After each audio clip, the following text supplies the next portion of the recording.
तेरी कृपा ने ओ सावरे, तेरी कृपा ने ओ सावरे, मुझे खुद से खुद को मिला दिया खुद।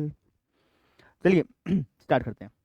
तो पिछले लेक्चर्स में हमने चैप्टर 1, 2, 3, 4 इन 4 चैप्टर के इंपॉर्टेंट क्वेश्चंस को कर लिया है। ठीक है। आज के लेक्चर में मैं आपको चैप्टर 5 और चैप्टर 6 इन 2 चैप्टर्स के इंपॉर्टेंट क्वेश्चन करवाऊंगा। ठीक है ना। 6 क्वेश्चन तो मैं करवा दिए, 6 क्वेश्चन तो मैं आपको करवा चुका हूँ जो कि चैप्टर 1, 2, 3, 4 से संबंधित थे। अब आगे के जो क्वेश्चन हैं, क्वेश्चन नंबर 7, 8, 9, 10, 11, ये जो 5 क्वेश्चन है ये चैप्टर 5 और चैप्टर 6 से संबंधित है। ठीक है। तो एक बार मैं आपको क्वेश्चन दिखा देता हूँ, उसके बाद फिर हम इसको स्टार्ट करते हैं।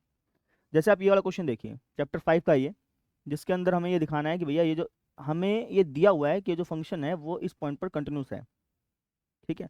हमें ए और बी की वैल्यू ज्ञात करनी है ना। ए और बी की वैल्यू ज्ञात नहीं करनी, बेसिकली ए और बी में एक इक्वेशन बनानी है। ठीक है।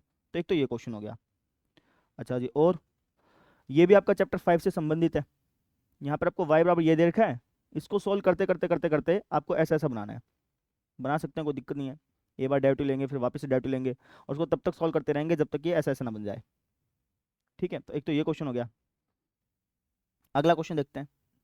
ये वाला क्वेश्चन बड़ा खास है, क्योंकि इस एक क्वेश्चन के अंदर आपके 3 कंसेप्ट रिवाइज होंगे, है ना। जैसे अगर आप इस क्वेश्चन को देखें तो सबसे पहले तो आपको ये सिद्ध करना है कि प्रत्येक अवकलनीय फलन कंटिन्यूस होता है। तो एक तो ये थ्योरम आ गई, है ना। फिर आपको ये जांच करनी है कि ये जो फंक्शन है वो इस पॉइंट पर कंटिन्यूस है।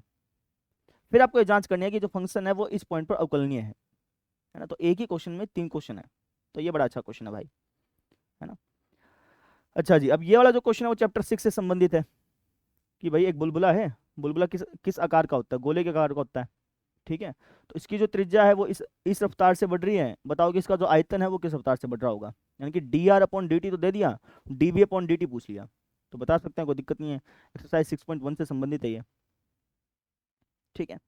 अब ये वाला क्वेश्चन देखिए, ये वाला क्वेश्चन आपका मैक्सिमम मिनिमम वाला क्वेश्चन है, उच्चतम निम्नतम वाला क्वेश्चन है ना। उच्चतम निम्नतम वाला एक क्वेश्चन आना ही आना है। तो आप एक्सरसाइज 6.3 में जो सिद्ध करने वाले क्वेश्चन है ना, सिद्ध करिए सिद्ध करिए सिद्ध करिए, ऐसे वाले जो क्वेश्चन है उनको अच्छी तरह से करके जाना, है ना। मैं सारे क्वेश्चन तो यहाँ पे करवा नहीं सकता, तो इसलिए मैंने वो क्वेश्चन लिया है जो पहले आया हुआ है। ठीक है। तो इस क्वेश्चन को हम करेंगे, है ना। ये वाला क्वेश्चन थोड़ा सा लेंथी है, आपको है ना 3-4 बार निकालना पड़ेगा, तब जाकर के आपको ये अच्छी तरह से समझ में आएगा, है ना। मेहनत तो करनी पड़ेगी। 8 नंबर का क्वेश्चन आता है भाई ये, ऐसा नहीं है कि भैया 1-2 नंबर में दे दिया। 8 नंबर का क्वेश्चन आता है, तो 8 नंबर के क्वेश्चन को सोल्व करने के लिए थोड़ी मेहनत तो करनी पड़ेगी, 2-3 बार क्वेश्चन को निकालना पड़ेगा। आप ये सोचो भैया बिना मेहनत की हम नंबर ला दें, तो ऐसा नहीं होने वाला। ठीक है ना, कॉपी को काला करना पड़ेगा, 2-3 बार क्वेश्चन निकालने पड़ेंगे। ठीक है। तो ये 5 क्वेश्चन है भैया, करते हैं शुरुआत। तो सबसे पहले आप ये वाला क्वेश्चन देखिए, क्या क्या लिखा है। क्या लिखा है कि ये जो फंक्शन है वो इस 3 पर संतत है, ये फंक्शन इस पॉइंट पर कंटिन्यूस है, ए और बी की वैल्यू ज्ञात करो। यानी कि हमें दिया हुआ है कि ये जो फंक्शन है वो इस पॉइंट पर कंटिन्यूस है, ये हमें गिवन है। ठीक है। तो इसकी हेल्प से हमें ए और बी की वैल्यू ज्ञात करनी है। कैसे ज्ञात करेंगे वो देखिए। सबसे पहले आप लिखें कि भैया चूंकि चूंकि ये जो फंक्शन है वो कौन से पॉइंट पर कंटिन्यूस है, 3 पर कंटिन्यूस है। तो चूंकि ये जो फंक्शन है वो x बराबर 3 पर संतत है, अतः अगर ये फंक्शन इस पॉइंट पर कंटिन्यूस है, तो हम क्या बोल सकते हैं, हम ये बोल सकते हैं कि भैया लेफ्ट हैंड लिमिट बराबर होगी राइट हैंड लिमिट के, और ये बराबर होगी इस पॉइंट पर फंक्शन की वैल्यू के। यही बात है। कोई भी फंक्शन किसी पॉइंट पर अगर कंटिन्यूस होता है, तो पक्की बात है कि लेफ्ट हैंड लिमिट और राइट हैंड लिमिट और उस पॉइंट पर फंक्शन की वैल्यू ये तीनों बराबर होती हैं। तो इस बात को हमने लिख दिया। अब लेफ्ट हैंड लिमिट कैसे निकालते हैं, फॉर्मूला क्या होता है, फॉर्मूला होता है limit x tends to 3 minus F of X, limit x tends to 3 उसके पर हल्का सा प्लस एफ ऑफ एक्स। और एफ ऑफ 3 की वैल्यू कहाँ से निकलेगी, एफ ऑफ 3 की वैल्यू क्या होगी, x बराबर 3 पे फंक्शन क्या होगा, ये होगा ना। तो एफ ऑफ 3 की वैल्यू क्या हो जाएगी, यहाँ पर जहाँ x लिखा है वहाँ पे 3 लिख दो, तो एफ ऑफ 3 की वैल्यू हो जाएगी जी 3a+1। वापस समझ लो, एफ ऑफ 3 की वैल्यू पूछी थी ना इसने, एफ ऑफ 3 की वैल्यू क्या आएगी, आप कहेंगे सर x बराबर 3 पे या फिर x बराबर 3 से छोटे पे, दोनों स्थितियों में जो फंक्शन है वो इसके बराबर होगा। तो एफ ऑफ 3 की वैल्यू निकालनी है, तो हम क्या करेंगे, इसके अंदर जहाँ पे x लिखा है वहाँ पे 3 लिख देंगे। तो एक्स की जगह 3 लिखने पर ये कुछ ऐसा बन गया। ठीक है, ये जो फंक्शन था वो इस पॉइंट पर कंटिन्यूस है, ये हमें गिवन है। अगर कोई फंक्शन किसी पॉइंट पर कंटिन्यूस है तो हम बोल सकते हैं कि left hand limit, right hand limit और उस पॉइंट पर फंक्शन की वैल्यू बराबर होंगी। तो इन तीनों को आपस में बराबर रख दिया, रखा तो फिर इसका फॉर्मूला लगा दिया, इसका फॉर्मूला लगा दिया, इसकी वैल्यू रख दी। अब इसको आगे सोल्व करते हैं। अच्छा जी, इसको सोल्व करना है, देखिएगा। हाँ, इसको सोल्व करना है। तो यहाँ लिखा है लिमिट एक्स टेंड्स टू 3, उसके बाद हल्का सा माइनस एफ ऑफ एक्स, है ना। तो इसको लिख देता हूँ लिमिट एक्स टेंड्स टू 3, उसके बाद हल्का सा माइनस। अब मुझे बताओ कि जब एक्स की वैल्यू 3 से हल्की सी कम होगी तो मैं फंक्शन कौन सा लूंगा, ये लूंगा कि ये लूंगा। जब एक्स की वैल्यू 3 से हल्की सी कम होगी तो फंक्शन हम कौन सा लेंगे। तो आप कैसे, जब एक्स की वैल्यू 3 से हल्की सी कम होगी तो हम फंक्शन ये वाला लेंगे। तो यहाँ पे एफ ऑफ एक्स की जगह क्या लिख दूंगा, ये लिख दूंगा ए एक्स प्लस वन। तो एफ ऑफ एक्स की जगह लिख दिया ए एक्स प्लस वन। ठीक है, इसको करते हैं, ये लिखेंगे लिमिट एक्स टेंस टू 3, उसके पास हल्का सा प्लस एफ ऑफ एक्स। अब मुझे बताओ कि जब एक्स की वैल्यू 3 से हल्की सी बड़ी होगी तो मैं एफ ऑफ एक्स क्या लूंगा। जब एक्स की वैल्यू 3 से हल्की सी बड़ी होगी तो मैं एफ ऑफ एक्स क्या लूंगा। तो आपके sir B X plus three लिखेंगे, बी एक्स प्लस थ्री लेंगे। तो यहाँ पे हमने बी एक्स प्लस थ्री लिख दिया, ये बी है बेटा, बराबर है 3a+1। ठीक है, अब इसको थोड़ा सा और सिंप्लीफाई कर लेते हैं। तो डायरेक्टली वैल्यू पुट कर सकते हैं, कोई दिक्कत नहीं है। तो जहाँ पे एक्स लिखा है वहाँ पे 3 लिख दो, लिखना जरा, ये हो जाएगा 3a+1 बराबर, जहाँ पे एक्स लिखा है वहाँ पे 3 लिख दो, 3b+3 बराबर 3a+1। ठीक है, 3a+1 और 3a+1 ये तो दोनों बराबर हैं ही। तो यहाँ से हमारे पास जो रिजल्ट निकल के आया वो कुछ इस प्रकार से निकल के आया। ठीक है, अब इसको थोड़ा सा सिंप्लीफाई कर लेते हैं। आप चाहो तो यहाँ तक भी छोड़ सकते हो, लेकिन मैं थोड़ा सा और सिंप्लीफाई कर लेता हूँ। मैं ए को एक तरफ लेता हूँ और बाकी वाली टर्म को दूसरी तरफ लिख लेता हूँ। ठीक है, तो यहाँ से मैं ए के लिए निकाल लेता हूँ, ये हो जाएगा हमारे पास 3a = 3b+2।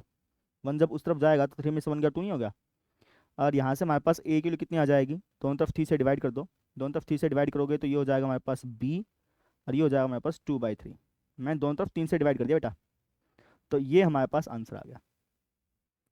समझे, वापस से रिकैप कर देता हूँ, ध्यान से सुन लेना। देखो, क्वेश्चन में क्या कहा था कि ये जो फंक्शन है वो इस पॉइंट पर कंटिन्यूस है, हमें ए और बी की वैल्यू ज्ञात करनी थी, है ना। असल मायने में ए और बी की वैल्यू ज्ञात नहीं करनी थी, असल मायने में हमें ए और बी के बीच में एक इक्वेशन बनाना था, एक संबंध बताना था ए और बी के बीच में। ठीक है, अच्छा, जब हमने कैसे बताया वो देखिए। हमने कहा कि भैया फंक्शन जो है वो इस पॉइंट पर कंटिन्यूस है। अगर फंक्शन इस पॉइंट पर कंटिन्यूस है तो लेफ्ट हैंड लिमिट और राइट हैंड लिमिट और इस पॉइंट पर फंक्शन की वैल्यू तीनों बराबर होंगी, है ना। तो बस इसके अंदर वैल्यू पुट कर दी, वैल्यू पुट कर सोल्व करने पर हम यहाँ तक पहुँच गए। फिर हम देखा भाई 3a+1 बराबर है 3b+3 के, थोड़ा सा सॉल्व किया तो यहाँ से हमारे पास ए और बी के बीच में संबंध आ गया, और वही हमसे पूछा था। तो इस तरीके से हमने इस क्वेश्चन में सॉल्व कर लिया। ये क्वेश्चन अगर एग्जाम में आएगा तो 5 नंबर में आ सकता है, जैसे लिखवाया है वैसे आप लिख देना, 5 के 5 नंबर आपके पक्के हो जाएंगे। बात समझ में आ गई। कोई फंक्शन किसी पॉइंट पे कंटिन्यूस है तो आप ये बात बोल सकते हैं, अगर ये गिवन है तो, अगर गिवन है ना कि ये फंक्शन इस पॉइंट पे कंटिन्यूस है तो ये बात हम बोल सकते हैं। और जैसे हमने ये बात बोली, सोल्व करने पर हमारे पास ए और बी के बीच में एक संबंध आ गया, और वही हमसे पूछा था। तो इस तरीके से करना था बेटा, क्लियर है। आगे बढ़े, चलिए फिर। अब ये वाला क्वेश्चन देखिए भाई, अच्छा क्वेश्चन है ये, ध्यान से देखना। ठीक है, y बराबर ये दे रखा है और हमें इसको सोल्व करते करते ऐसा ऐसा बनाना है। अब कैसे बनाएंगे वो देखिएगा। तो जो गिवन है उसको लिख लो, y बराबर दे रखा है e⁻a cos इनवर्स x, ये दिया हुआ है। अब इसको हमें सोल्व कर करके ऐसा ऐसा बनाना है। अब जो चीज़ बनानी है उस पर फोकस करना, जो चीज़ बनानी है उसके अंदर मुझे डेरिवेटिव दिख रहा है, डबल डेरिवेटिव दिख रहा है, तो हम क्या करेंगे, इसका पहले डेरिवेटिव ले लेंगे, फिर दोबारा से डेरिवेटिव ले लेंगे, है ना, और सोल्व करते जाएंगे। कब तक, जब तक कि ऐसा ऐसा ना बन जाए। तो वही हम काम करने वाले हैं। सबसे पहले मैं क्या करूँगा, डेरिवेटिव लूंगा। तो मैं लिखूंगा दोनों तरफ x के सापेक्ष अवकलन करने पर, अगर हम दोनों तरफ x के सापेक्ष अवकलन करेंगे तो क्या मिलेगा। आप कहेंगे सर y का x के सापेक्ष अवकलन करूंगा तो मुझे मिलेगा dy/dx। e की पावर समथिंग का डेरिवेटिव क्या होता है, e की पावर समथिंग, और जिसको आप समथिंग बोल रहे हैं, इसको समथिंग बोल रहे हैं, इसका वापस से डेरिवेटिव ले लो। तो ए तो कांस्टेंट है, उसको तो आप यहाँ पे लिख दो, कोई दिक्कत नहीं है ना। कोस इनवर्स एक्स का डेरिवेटिव क्या होता है, माइनस का 1 में क्या होता है, माइनस का 1 में √1 - x²। अब माइनस के 1 की ए से गुणा हो गया तो माइनस का ए बन जाएगा, कुछ ऐसे बन के आएगा फिर, समझो। ई की पावर समथिंग का डेरिवेटिव क्या होता है, ई की पावर समथिंग, जिसको आपने समथिंग बोला इसका वापस से डेरिवेटिव लो, तो ए कोस इनवर्स एक्स का डेरिवेटिव क्या हो जाएगा, माइनस का ए अपॉन में रूट वन माइनस एक्स हो जाएगा। बात समझ में आ गई? ठीक है। अच्छा जी, तो डेरिवेटिव तो हमने ले लिया। अब मुझे जो चीज़ बनानी है उसके अंदर डबल डेरिवेटिव भी दिख रहा है, तो इसका वापस से डेरिवेटिव लो। लेकिन अगर मैं इसका डायरेक्टली वापस से डेरिवेटिव लूंगा ना, तो लेंथी पड़ जाएगा। आप देखिए, इसकी शक्ल देखिए आप अच्छी तरह से, तो आप पाएंगे कि भैया अगर मैं इसको डायरेक्टली वापस से डेरिवेटिव लूंगा ना तो लेंथी पड़ जाएगा। एक काम करते हैं, इसको फिर सिंप्लीफाई कर लेते हैं, थोड़ा सा सिंप्लीफाई करते हैं, उसके बाद डेरिवेटिव लेंगे। अब सिंप्लीफाई कैसे करें वो देख लीजिए। तो यहाँ पे लिखा हुआ है ई की पावर ए कोस इनवर्स एक्स। ई की पावर ए कोस इनवर्स एक्स को क्या लिख सकता हूँ, तो आपने सर ई की पावर ए कोस इनवर्स एक्स को आप वाई लिख सकते हैं, तो इसकी जगह आप लिख दीजिए वाई। ठीक है, और इसको सेम टू सेम लिखा रहने दीजिए, तो हो जाएगा माइनस का ए वाई अपॉन में root one minus x square. ऐसा हो गया, समझे? इसको तो मैं लिख सकता हूँ वाई, जैसे इसको वाई लिखा तो ये हो गया माइनस का ए वाई अपॉन में root one minus x square. ठीक है, तो ये हमारे पास डेरिवेटिव आ गया। मुझे क्या चाहिए, डबल डेरिवेटिव चाहिए। अब मैं इसका वापस से डेरिवेटिव लेता हूँ, है ना। यहाँ पे रीजन जरूर दे देना, आप क्या देना कि क्योंकि y किसके बराबर था, y बराबर था e की power a cos inverse x के, तो e की power a cos inverse x को मैंने y लिख दिया। ये रीजन आप जरूर दे दें, ठीक है ना। अब वापस से डेरिवेटिव ले लो, तो अब कह दो दोनों तरफ x से सापेक्ष अवकलन करने पर, दोनों तरफ x के सापेक्ष अवकलन करने पर, अगर आप दोनों तरफ x से सापेक्ष अवकलन करेंगे तो आपको क्या मिलेगा, अगर आप दोनों तरफ x से सापेक्ष अवकलन करेंगे तो क्या मिलेगा, आपके आंसर आपको मिलेगा D two Y upon D X square equal to, इसका डेरिवेटिव क्या हो जाएगा, माइनस से तो कांस्टेंट है उसको बाहर निकाल लो, है ना, u बटा वी वाला फॉर्मूला लगा लो, तो ऊपर वाले का डेरिवेटिव नीचे वाला सेम, माइनस ऊपर वाला सेम इस नीचे वाले का डेरिवेटिव, नीचे क्या लिखा हुआ है, रूट समथिंग लिखा हुआ है, रूट समथिंग का डेरिवेटिव क्या होता है, one upon two root something, one upon two root something, something किसको बोल रहा हूँ, इस अंदर वाले को बोल रहा हूँ, इस पूरे को। इसका वापस डेरिवेटिव ले लो, तो इसका डेरिवेटिव लेंगे तो क्या आएगा, माइनस का टू एक्स आएगा, अपॉन में इस नीचे वाले का स्क्वायर, इस नीचे वाले का स्क्वायर करोगे तो कुछ ऐसा बनेगा। बात समझ आ गई? कैसे किया वापस समझो, माइनस से तो कांस्टेंट था उसको बाहर निकाल लिया, u बटा वी का फॉर्मूला लगाया, तो ऊपर वाले का डेरिवेटिव नीचे वाला सेम, माइनस में ऊपर वाला सेम इस नीचे वाला डेरिवेटिव, रूट समथिंग का डेरिवेटिव क्या होता है, रूट समथिंग का डेरिवेटिव होता है one upon two root something, और जिसको आप समथिंग बोल रहे हो इसका वापस से डेरिवेटिव लेते हैं, तो इसका मैंने वापस से डेरिवेटिव लिया तो कुछ ऐसे बन गया, अपॉन में नीचे वाले का स्क्वायर, तो कुछ इस तरीके से बन के आ गया। ठीक है, अब टू से टू कट जाएगा भाई, टू से टू कट गया, और तो कुछ कट नहीं रहा, थोड़ा सा इसको सिंप्लीफाई कर लो, ये हो जाएगा D two Y upon D X square, ये जो वन माइनस एक्स स्क्वायर है ना, एक काम करता हूँ इसको इस तरफ ले आता हूँ, one minus x square D two Y upon D X square बराबर, इसको आप अंदर ले जाइए, ये जगह माइनस का a root one minus x square d Y upon D x, इसको इसके साथ लगाइए तो हो जाएगा प्लस का ए वाई एक्स अपॉन में root one minus x square, समझे। इसको मैं इस तरफ ले आया, थोड़ा सिंप्लीफाई कर लिया तो कुछ इस तरीके से बन के आ गया। मुझे कैसा बनाना है भाई, तो आप कहेंगे सर आपको ऐसा ऐसा बनाना है, कैसा बनाना है, ऐसा ऐसा बनाना है भाई। ठीक है, अब ऐसा ऐसा कैसे बनाएंगे वो देखिए, तो जो चीज़ मुझे बनानी है उसमें ये दिख रहा है, देखिए, तो ये तो हमने बना दिया, तो इसके साथ तो हम छेड़खानी नहीं करेंगे, कोई दिक्कत नहीं है, तो बन चुका है। अच्छा, यहाँ पे दिख रहा है x D Y upon D x, अब x D Y upon D x कैसे बनाऊँ, x D Y upon D x कैसे बनाऊँ, और यहाँ पे ए स्क्र वाई भी दिख रहा है, तो ए स्क्र वाई कैसे बनाऊँ, सोचिए, थोड़ा दिमाग लगाइए, ये चीज़ मुझे बनानी है, कैसे बनाऊँ, देखिए, तो आप कहेंगे सर ये चीज़ और ये चीज़ सेम ही तो है, देखो ध्यान से, बिल्कुल सेम ही बेटा, ठीक है ना, यहाँ पे हल्की सी मिस्टेक होगी बेटा, माइनस माइनस माइनस माइनस क्या होता है, प्लस होता है, और प्लस माइनस वापस से माइनस ही रहेगा ना, तो यहाँ पे माइनस लगा देना, ठीक है, तो ये मिस्टेक का आप ध्यान रखना। अब देखो, ये वाली चीज़ और ये वाली चीज़ सेम ही तो है बेटा, यहाँ पे लिखा है माइनस ए वाई, यहाँ पे लिखा है माइनस का ए वाई, अपॉन में root one minus x square, upon में root one minus x square, यानी कि अगर मैं इसको लिखना चाहूँ तो क्या लिख सकता हूँ, इसको लिखना चाहूँ तो मैं लिख सकता हूँ X D Y upon D X, समझे, तो इसको वही चीज़ लिखता हूँ। तो हम एक काम करते हैं, इसको साइड में रखते हैं, इसको सेम टू सेम लिख दिया, one minus x square D two Y upon D x square बराबर माइनस का a root one minus x square d Y upon D x. ठीक है, इसको क्या लिख सकते हैं?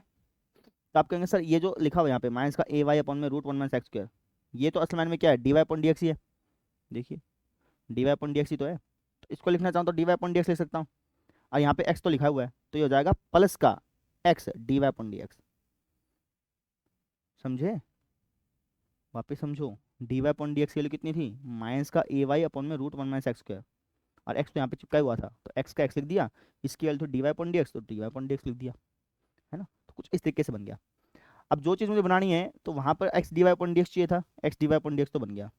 ये चीज़ चाहिए थी, ये चीज़ भी बन गई, है ना। इसको उस तरफ ले जाऊंगा तो निशान भी माइनस का आ जाएगा, कोई दिक्कत नहीं उसमें। अब इस चीज़ को मुझे क्या बनाना है, इस चीज़ को मुझे ए स्क्र वाई बनाना है। अब इसको ए स्क्र वाई कैसे बनाऊँ भाई, इसको ए स्क्र वाई कैसे बनाऊँ, सोचिए। तो आपके आंसर इसको ए स्क्र वाई बनाने के लिए आप एक काम करिए, D Y upon D x की वैल्यू जो है उसको उठा करके यहाँ पर रख दीजिए। जैसे आप रखेंगे तो काटा पिटाई होकर के ए स्क्र वाई बन जाएगा, जो कि मुझे चाहिए। ठीक है, तो वही हम काम करने वाले हैं। तो यहाँ पे मैं d Y upon D x की वैल्यू देता हूँ, ये हो जाएगा one minus x square D two Y upon D x square बराबर माइनस का a root one minus x square. D Y upon D x की वैल्यू कितनी थी, माइनस का ए वाई अपॉन में root one minus x square. D Y upon D x की value put कर दें, प्लस का x D Y upon D x. ठीक है, अब काटे पिटाई होगी, इससे ये चीज़ कटेगी, माइनस माइनस हो जाएगा प्लस, तो ये हो जाएगा one minus x square D two Y upon D x square बराबर ये हो जाएगा हमारे पास ए स्क्र वाई, और ये हो जाएगा X D Y upon D x. इसको उठा करके आप दूसरी तरफ ले जाइए, जैसे आप लेके जाएंगे तो जो चीज़ हमें चाहिए वो चीज़ बन जाएगी। तो इसको उठा करके हम दूसरी तरफ ले आते हैं, ये हो जाएगा one minus x square D two Y upon D x square minus का ए स्क्र वाई माइनस का x D Y upon D X बराबर जीरो। तो यही चीज़ तो हमें बनानी थी, बन गई ना। हैंस प्रूफ लिख दो, या फिर आप कहो तो इत्ती सिद्धम लिख दो, एक ही बात है। मैं हिंदी में लिख देता हूँ इत्ती सिद्धम। तो इस तरीके से हमने इसको सिद्ध कर दिया। रिकैप कर रहा हूँ, ध्यान से सुनना, है ना। जब आप रिकैप को सुनते हैं ना तभी आपको अच्छी तरह से समझ में आता है। देखो क्या चीज़ थी, ये चीज़ हमें दी हुई थी, इसको सोल्व करते करते हमने ऐसा ऐसा बनाना था। अब जो चीज़ बनानी थी वहाँ पे मुझे D Y upon D X D two Y upon D X दिख रहा था, तो मैंने क्या किया, एक बार डेरिवेटिव लिया इसका, डेरिवेटिव लिया तो कुछ ऐसे बन गया। अब अगर मैं यहाँ पे डायरेक्टली वापस डेरिवेटिव लेता ना तो बहुत लेंथी पड़ता, तो मैंने क्या किया, थोड़ा सा सिंप्लीफाई कर लिया, थोड़ा सिंप्लीफाई किया, अब डेरिवेटिव लिया। अब इसका डेरिवेटिव लिया तो कुछ ऐसे बन के आया, इसको उठा कर इस तरफ ले आया और यहाँ पे माइनस ए को अंदर लेके चला गया और गुणा कर दे, गुणा गई तो कुछ इस तरीके से बन के आ गया, है ना।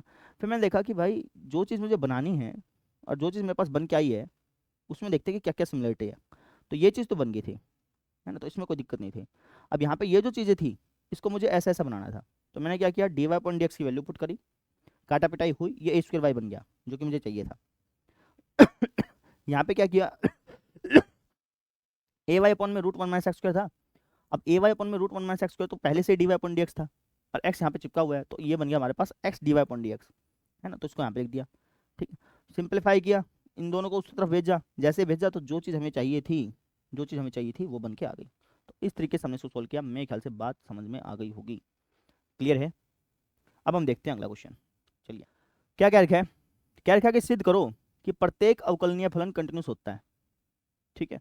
और उसके बाद आपको ये भी जांच करनी है कि ये जो फंक्शन है वो इस पॉइंट पर कंटिन्यूस है या नहीं है, और ये जो फंक्शन है वो इस पॉइंट पर अवकलनीय है या नहीं है।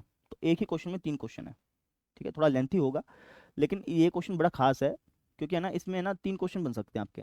तो एक क्वेश्चन ये हो गया, एक क्वेश्चन ये हो गया, एक क्वेश्चन ये हो गया, समझो, एक क्वेश्चन ये हो गया और 2 क्वेश्चन यहाँ से हो गए, तो 3 क्वेश्चन बन सकते हैं, तो इसलिए आप ध्यान से समझना, ठीक है। तो सबसे पहले तो हम ये थ्योरम प्रूफ करते हैं कि प्रत्येक अवकलनीय फलन कंटिन्यूस होता है। इस चीज़ को हम प्रूफ करेंगे, कैसे प्रूफ करेंगे वो देखिए। तो सबसे पहले आप लिख देना कि दिया है ना, इस थ्योरम को प्रूफ करवा रहा हूँ पहले।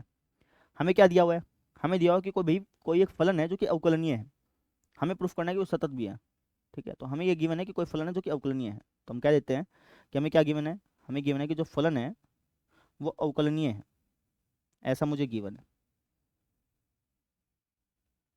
ठीक है।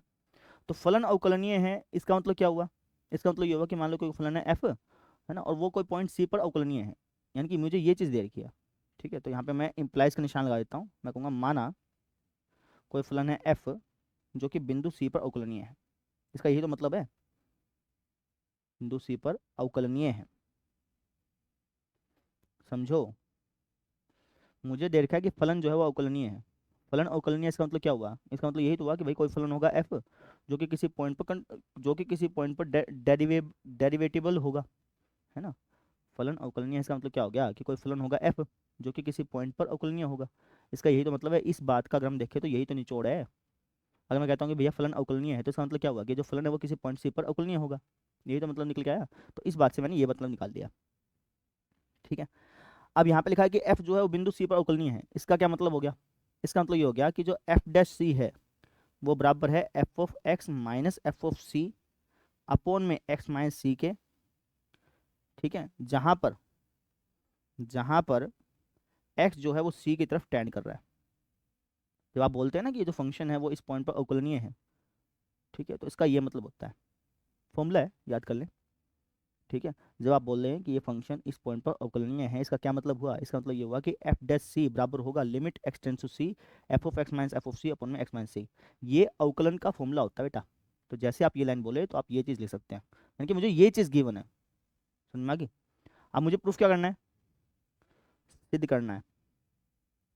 क्या चीज़ सिद्ध करनी है? तो आप कहेंगे सर हमें ये सिद्ध करना है कि ये जो फलन है वो संतत है। ठीक है। ये जो फलन है वो क्या हमारा कंटिन्यूस है, संतत है। संतत कहो सतत कहो एक ही बात है। तो मुझे प्रूफ करना है कि जो फलन है वो संतत है। फलन संतत है, इसका मतलब क्या हुआ?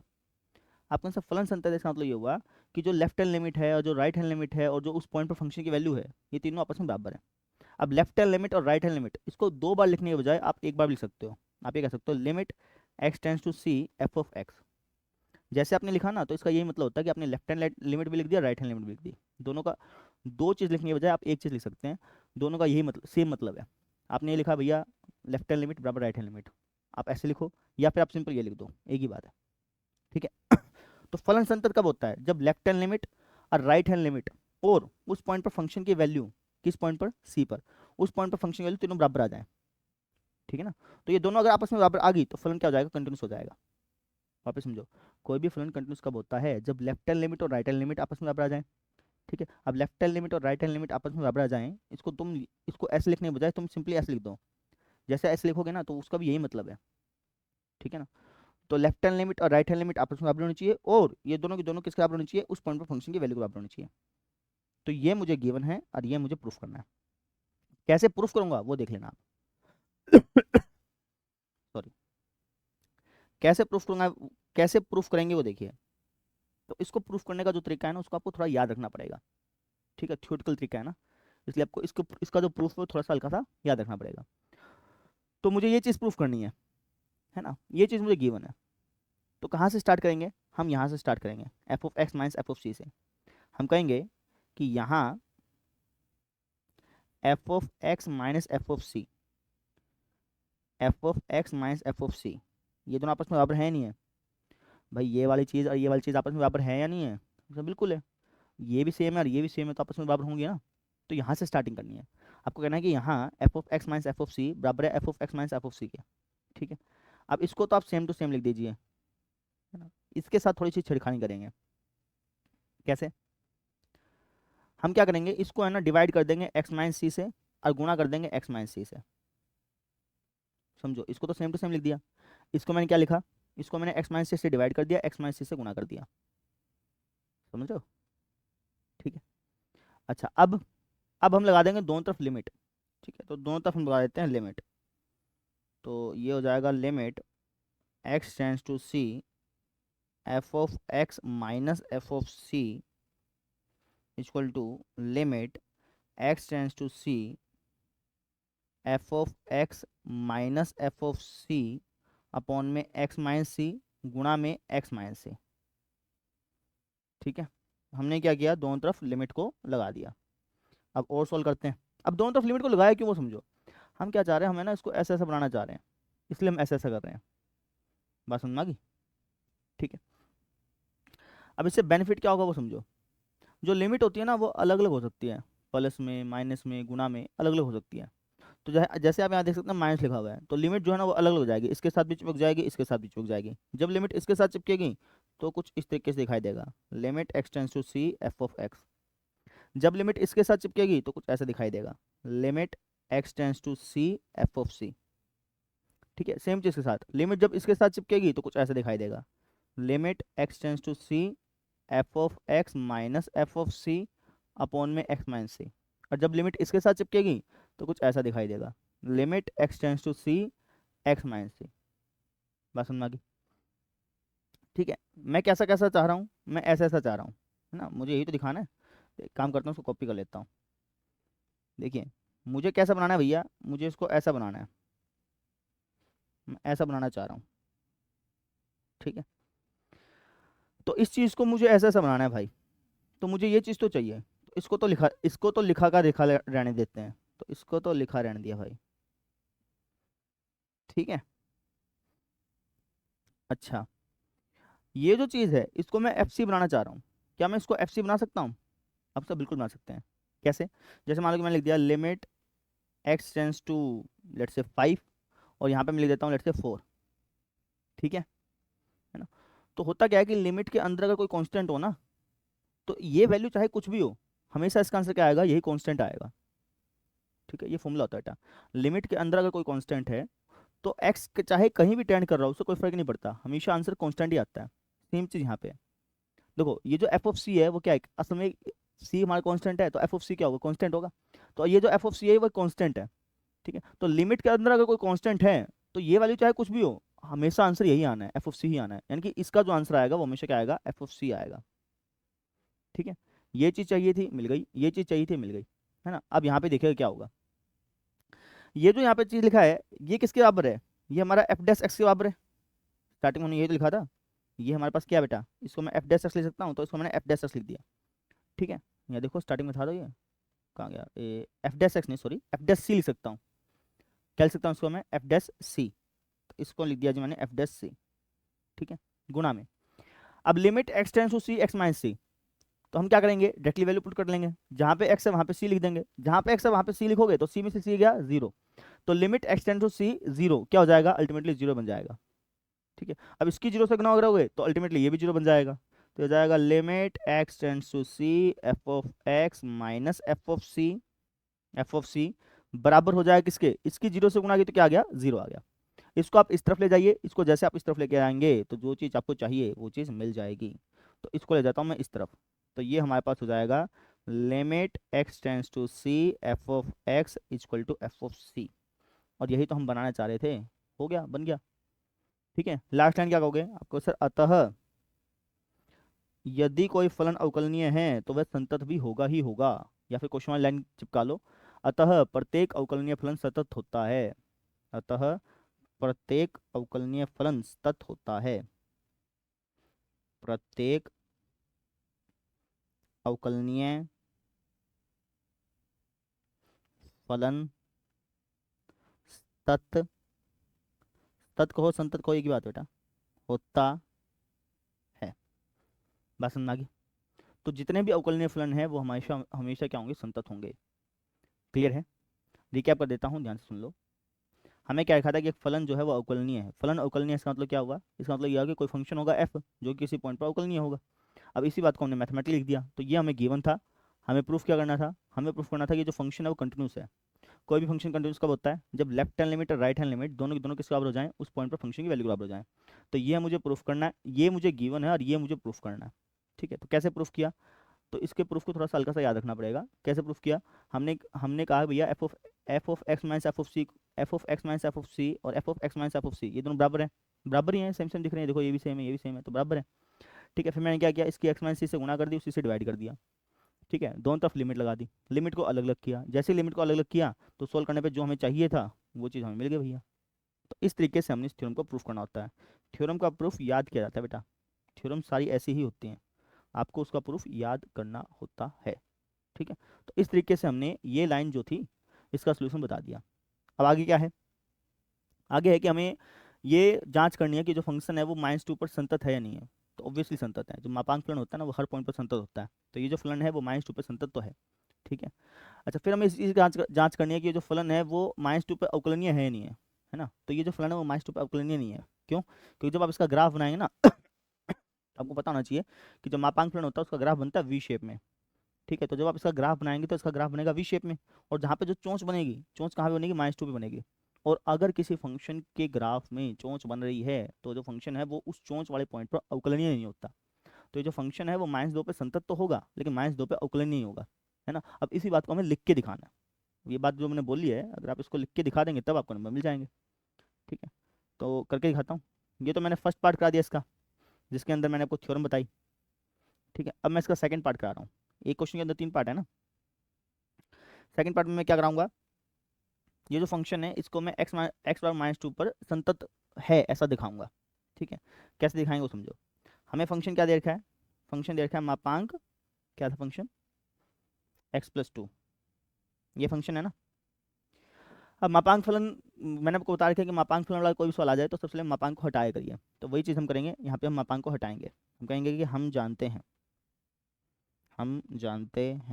कि मापांक x+2 किसके बराबर होता है, x+2 के बराबर होता है। कब, जब x+2 greater than equal to 0 हो।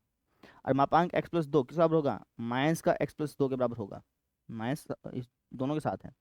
ठीक है, कब, जब अंदर वाली चीज़ नेगेटिव होगी। ये बात हमें पता है। थोड़ा सा उसको और सिंप्लीफाई कर लेते हैं।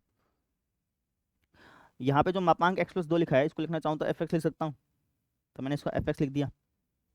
ये हो जाएगा x+2 और ये हो जाएगा माइनस का x+2। x+2 कब होगा, जब x की वैल्यू -2 से बड़ी होगी, जब x की वैल्यू -2 से बड़ी होगी।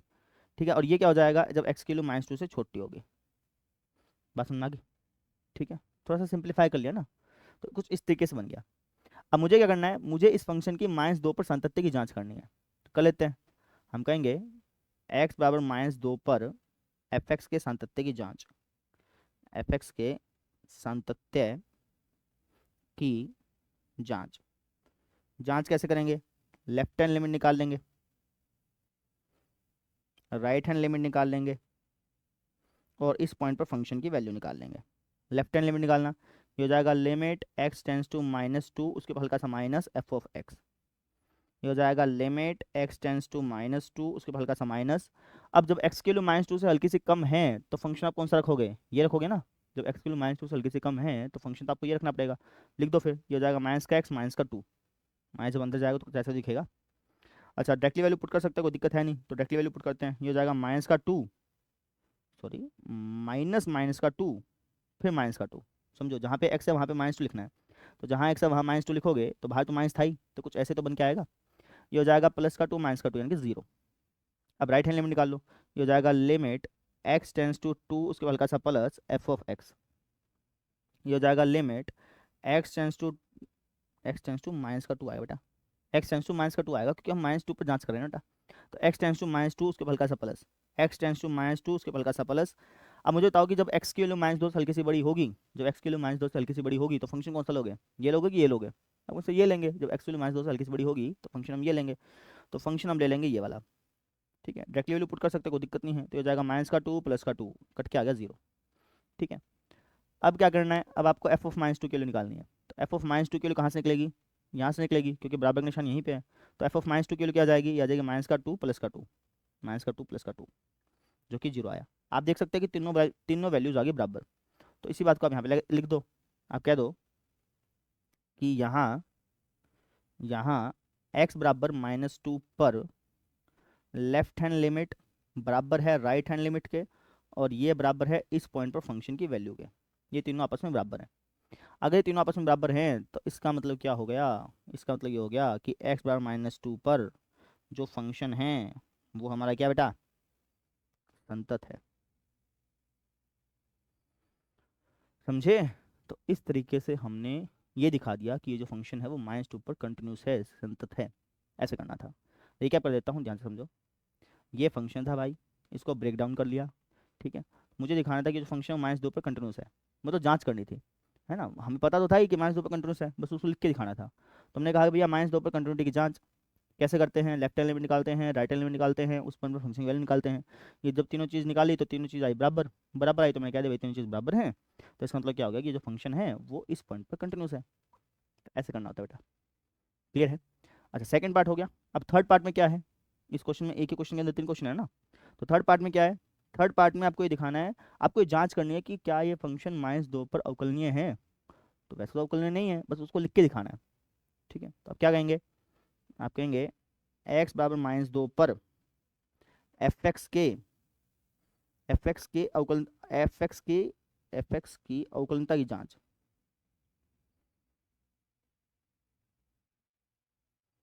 अवकलनता की जांच कैसे करते हैं, अवकलनता की जांच करने के लिए हम लेफ्ट हैंड डेरिवेटिव और राइट हैंड डेरिवेटिव निकालते हैं। ठीक है, अगर ये बराबर आ गई तो अवकलनीय है, नहीं आई तो नहीं है, बस ये दो चीज़ निकालनी होती है। तो मैं लेफ्ट हैंड डेरिवेटिव निकालूंगा। लेफ्ट हैंड डेरिवेटिव का मतलब क्या होता है, लिमिट x टेंस टू -2, उसके हल्का सा minus F of x minus F of c माने ये वाला पॉइंट, अपॉन में x माइनस सी माने ये वाला पॉइंट। ऐसे निकलता है लेफ्ट हैंड डेरिवेटिव। ठीक है, सोल्व करते हैं। लिमिट x टेंस टू -2, उसके हल्का सा माइनस एफ ऑफ एक्स क्या लिखेंगे भैया, बताइए। जब x की वैल्यू -2 से हल्की से कम होगी तो आपका फंक्शन क्या होगा, जब x की वैल्यू -2 से हल्की से कम होगी तो आपका फंक्शन क्या होगा, ये होगा, लिख दो। फंक्शन क्या हो जाएगा, माइनस का x+2। ठीक है, माइनस में एफ ऑफ -2 की वैल्यू क्या होगी, एफ ऑफ -2 की वैल्यू एफ ऑफ -2 क्या हो जाएगा, यहाँ पे जहाँ x है वहाँ पे -2 लिख दो, यानी कि 0 हो जाएगा। तो एफ ऑफ -2 क्या हो गया, 0 हो गया, लिख दो। अपॉन में x माइनस -2 यानी कि x+2 हो गया। बस अब इसको सिंप्लीफाई कर लो, थोड़ा सा जूम आउट कर रहा हूँ ताकि आपको एक पन्ने पे दिख जाए। इसको कर लो सिंप्लीफाई, करना जरा सिंप्लीफाई। तो ये हो जाएगा हमारे पास माइनस का x+2 अपॉन में x+2, ऐसे तो हो गया। ठीक है, कहने का मतलब, मैं इसको लिख नहीं रहा हूँ, मैं यहाँ पर डायरेक्टली कर रहा हूँ। कहने का मतलब ये कट जाएगा, कट के कितने में जाएगा, -1 पे जाएगा। ठीक है ना, कटेगा तो -1 पे तो जाएगा, इससे कट गया 1 हो गया, माइनस यहाँ पे था ही। अब लिमिट के अंदर अगर कोई कांस्टेंट टर्म हो तो यहाँ पे क्या लिखा है उससे कोई मैटर नहीं करता, आंसर हमेशा वो कांस्टेंट टर्म आती है। यानी कि लेफ्ट हैंड डेरिवेटिव कितना आया, -1 आ गया। अब मैं निकाल रहा हूँ राइट हैंड डेरिवेटिव, थोड़ा छोटा दिखेगा, कोई बात नहीं, एडजस्ट कर लें। राइट हैंड डेरिवेटिव क्या हो जाएगा, ये हो जाएगा लिमिट x टेंस टू -2, उसके बल का सा plus F of x minus F of c क्या है ये पॉइंट, अपॉन में x माइनस सी क्या है ये पॉइंट। ठीक है, तो बस सोल्व करते हैं इसको। ये हो जाएगा लिमिट x टेंस टू -2, उसके बल का सा प्लस एफ ऑफ एक्स क्या हो जाएगा, जब x की वैल्यू -2 से हल्की सी बड़ी है तो फंक्शन क्या होगा, जब x की वैल्यू -2 से हल्की सी बड़ी है तो फंक्शन क्या होगा, x+2 होगा। तो यहाँ पे जहाँ फंक्शन लिखा है वहाँ पे लिख दीजिए आप x+2। ठीक है, माइनस एफ ऑफ -2 की वैल्यू क्या है, एफ ऑफ -2 की वैल्यू क्या थी, 0 थी, यहाँ पे मैं एफ ऑफ -2 की वैल्यू 0 आई थी, यहाँ पे भी वही 0 आएगी। अपॉन में नीचे क्या लिखा हुआ है, नीचे लिखा हुआ है जी x+2। ठीक है, जब आप इसको काटेंगे काटेंगे तो किस पे जाएगा, 1 पे जाएगा ना। तो लिमिट के अंदर अगर कांस्टेंट आ जाए तो यहाँ पे क्या लिखा है उससे कोई मैटर नहीं करता, आंसर हमेशा वो कांस्टेंट आता है। यानी कि राइट हैंड डेरिवेटिव क्या आ गया, 1 आ गया। यहाँ पे हम देख रहे हैं कि भैया लेफ्ट हैंड डेरिवेटिव अलग आ रहा है, राइट हैंड डेरिवेटिव अलग आ रहा है, इसका मतलब क्या हुआ कि ये जो फंक्शन है वो x बार -2 पर अवकलनीय नहीं है। ठीक है, तो मेरे पास अब नीचे जगह नहीं है तो इसलिए मैं क्या कर रहा हूँ, साइड में लिख रहा हूँ। यहाँ तक कर दिया, इसके नीचे आप क्या लिखेंगे, आप लिखेंगे अतः x बराबर -2 पर जो हमारा फंक्शन है वो अवकलनीय नहीं है, संतत जरूर है, अवकलनीय नहीं भाई।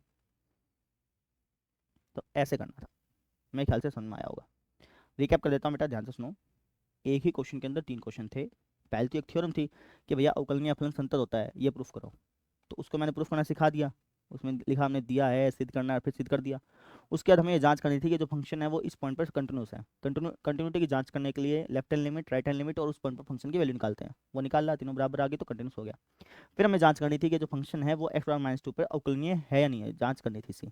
ठीक है, तो उसके लिए हम क्या करते हैं, लेफ्ट हैंड डेरिवेटिव निकालते हैं, राइट हैंड डेरिवेटिव निकालते हैं। जब मैं निकाला तो मैंने पाया कि भैया लेफ्ट हैंड डेरिवेटिव अलग आ रहा है, राइट हैंड डेरिवेटिव अलग आ रहा है, तो इसका मतलब क्या है कि ये जो फंक्शन है वो इस पॉइंट पर अवकलनीय नहीं है।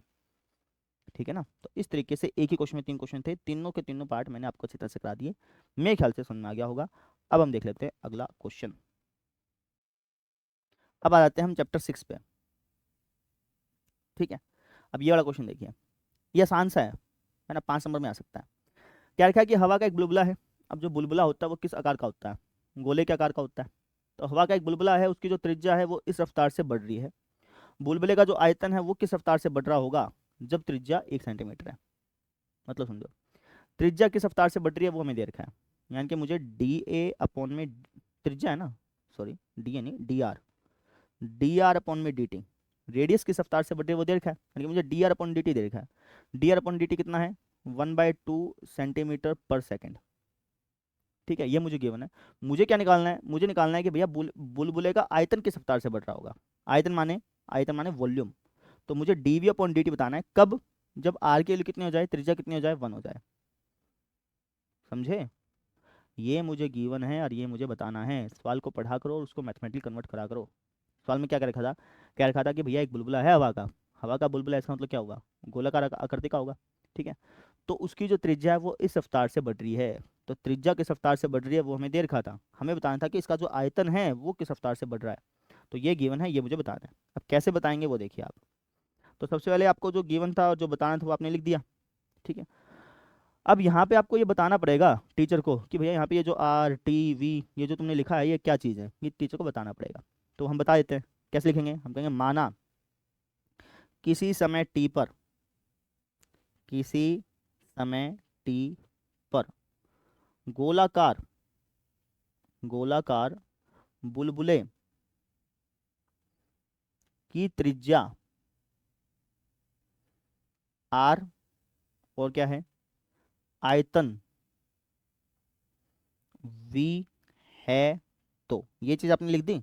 उसके बाद आपको जो गिवन था वो लिखा और जो निकालना था वो लिखा। अब कैसे निकालेंगे वो देखिए। जो चीज़ आपको निकालनी है ना, जो चीज़ आपको निकालनी है, फिर जो चीज़ आपको दे रखी है उसमें देखिए फॉर्मूला कहाँ लग सकता है। तो आप कहेंगे सर वॉल्यूम का फॉर्म लगा सकते हैं, तो हम वॉल्यूम का फॉर्म लगाएंगे। तो हम कहेंगे तो गोलाकार बुलबुले का आयतन, गोलाकार बुलबुले का आयतन क्या होता है? गोले का आयतन का सूत्र क्या है? 4/3 पाई आर क्यूब। याद होना चाहिए बेटा। ठीक है, अब ये हमने फॉर्म लगा दिया। मुझे चाहिए डीवी अपॉन डी टी। तो दोनों तरफ टी के सापेक्ष अवकलन कर लेता हूँ। दोनों तरफ टी के सापेक्ष अवकलन करने पर, दोनों तरफ हमने क्या किया, टी के सापेक्ष अवकलन कर लिया। अगर मैं दोनों तरफ टी के सापेक्ष अवकलन करता हूँ तो v का टी के सापेक्ष अवकलन करूंगा तो डेरिवेटिव क्या आएगा, dv अपॉन dt आएगा। इसका टी के सापेक्ष अवकलन करूंगा तो डेरिवेटिव क्या आएगा, आपके साथ 4/3 पाई कांस्टेंट है ये तो बाहर निकल गया। आर क्यूब का टी के सापेक्ष डेरिवेटिव क्या होता है, 3r² dr अपॉन dt। बस समझ आ गया। सोल्व करो इसको। तो ये हो जाएगा dv अपॉन dt बराबर 4/3, 3 से 3 काट ही लो। तो 3 से 3 हम लेते हैं काट, कट गया भाई। और ये हो गया हमारे पास 4 pi r²। D r upon D T की वैल्यू पुट कर लो। D r upon D T की वैल्यू कितनी थी आपके sir, d r upon D T की वैल्यू थी 1/2। तो d r upon D T की वैल्यू पुट कर दी हमने 1/2। काट लो, 2 से 2 कट गया, 2 से ये कट गया 2 पे। तो D V upon D T की वैल्यू कितनी आ गई, ये आ गई 2 पाई r²। मुझे क्या निकालना है आपके sir, D V upon D T निकालना है जब आर की वैल्यू 1 हो। तो बस निकाल लो फिर। D V upon D T की वैल्यू निकालनी है जब आर की वैल्यू 1 हो। तो जहाँ पे आर लिखा है वहाँ पे 1 लिख दो। तो जहाँ पे आर लिखा है वहाँ पे अगर आप 1 लिखेंगे तो हो जाएगा 2 पाई। अब इसके साथ यूनिट भी लगानी है। कैसे लगाओगे, वॉल्यूम की यूनिट क्या होती है, सेंटीमीटर क्यूब, और टाइम की यूनिट क्या होती है, सेकंड। तो आपने इसके साथ यूनिट लगा दी। तो ये आपके पास फाइनली आंसर आ गया। बात समझ में आ गई? तो इस तरीके से आपने इसको कर लिया। सबसे पहले आपने डिटेल लिख दी, नहीं स्टार्टिंग कहाँ से करी, सबसे पहले आपको जो दिया था और जो चीज़ पूछी थी उसको मैथमेटिकली कन्वर्ट करके लिखा। फिर यहाँ पे जो आर टी वी था उसको बता दिया टीचर को, भैया आर क्या है, टी क्या है, वी क्या है। ठीक है, उसके बाद जो चीज़ पूछी है या फिर जो चीज़ दी है उसमें से देखो फॉर्मूला किस में बन रहा है। तो वी का फॉर्मूला बना था तो वी का फॉर्मूला लगाया। मुझे चाहिए D V upon D T, तो दोनों तरफ टी के सापेक्ष डेरिवेटिव लिया। डेरिवेटिव लिया तो सोल्व करने पर करते करते करते करते ये हमारे पास फाइनली आंसर आ गया। बात समझ में आ गई? ठीक है, तो इस तरीके से हमने इसको कर लिया। मेरे ख्याल से बात समझ में आ गई होगी। क्लियर है? अब हम आ जाते हैं लास्ट एंड फाइनल क्वेश्चन पे। और ये जो क्वेश्चन है थोड़ा लेंथी है। ठीक है, इसको 2-3 बार निकालना पड़ेगा तब जाके आपको ये चीज़ रटेगी। जो मैक्सिमम मिनिमा के क्वेश्चन है ना वो रटने पड़ेंगे बेटा।